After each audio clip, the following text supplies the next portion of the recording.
What are alpha brainwaves? Well, they are electrical oscillations in the brain between 8 and 13 cycles per second. They're typically the largest in terms of amplitude brainwaves. Knowledge of the existence of electrical activity in the brain is relatively new compared to human history. Back in 1908, these were not known. However, there was an Austrian psychiatrist born in Bavaria named Herr Dr. Hans Berger, who was recruited into the Austro-Hungarian army to fight against the Turks in the interminable wars in the Crimea. And because he was educated, he was made an officer, given a horse, and in one of the battles, his horse was shot, fell on him, and broke his leg. He spent many long months recovering in a military hospital. When he was able to travel, he went back to Austria, to Vienna, and gathered his family together to tell his story. Partway through his story, his sister interrupted him and took him to her bedroom, showed him her diary in which she had described every detail of what he had said, plus details that he had not yet gotten to in his narrative. So he, being from Bavaria, where the rational consciousness brought forth by René Descartes, who invented science, rationalism, where the intuitive was was excluded. Maybe women were allowed to have intuition, but men had to be rational. But Bavaria escaped some of that rational discipline, and so he was open. Herr Dr. Hans Berger was open. And he had heard about, in France, there was a man named Volta who had developed primitive electrical battery cells, and he would apply the voltages like to a frog's leg and it would jump. And so he knew that electricity, newly discovered electricity, was influential in muscle activity. So he conjectured that maybe there could be electrical waves in the brain. And he went looking for them. Now, the technology was very primitive. He used ballistic galvanometers, and I won't go into the details. You can study it up if you want, Herr Dr. Hans Berger. But in 1908, for the first time in human history, he discovered electrical waves in the brain. He called them alpha waves because they were the first. They're not the fastest frequency, they're not the slowest, but they're the biggest.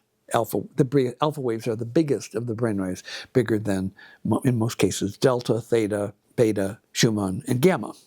And so because they were the biggest, they were the first ones to be found with his primitive technology that wasn't very good at amplifying.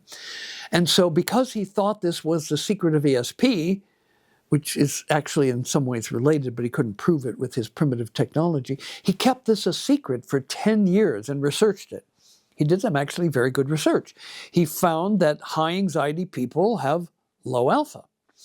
And in 1918, he published.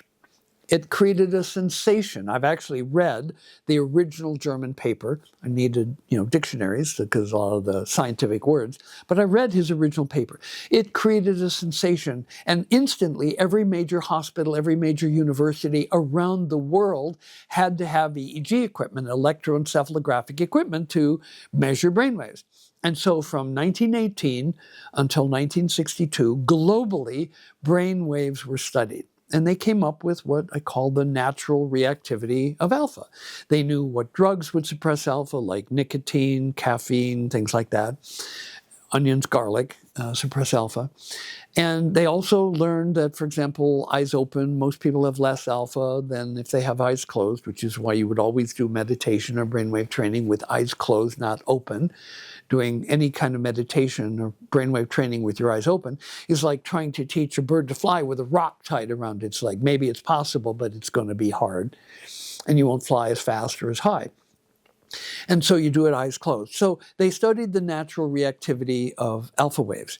Now, in 1962, a Japanese-American scientist moved from University of Chicago to UCSF, University of California, San Francisco. He was doing sleep research. His name was Dr. Joe Kamiya. And he accidentally discovered that if people were given feedback about alpha waves, that the alpha waves would increase. They could control them. For example, he'd have someone lying on a cot trying to fall asleep near the polygraph, and if he saw a big alpha wave come in the polygraph, he'd say, wow, there's a big alpha wave. And then there would be another one.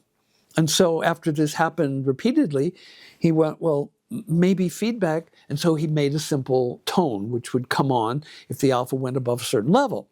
And that allowed people to learn to increase their alpha. Then it became more sophisticated, where the loudness of the tone was proportional to the amplitude of the brainwaves. This was even more effective. And so what are alpha brainwaves? They're electrical oscillations in the brain. Alpha waves occupy a unique position somewhere between normal waking consciousness and some of the deeper states. And so they're an ideal place to begin learning because part of them are associated with normal wakeful consciousness. But as they become bigger and as you get into it, you can go into deeper, more transcendent states.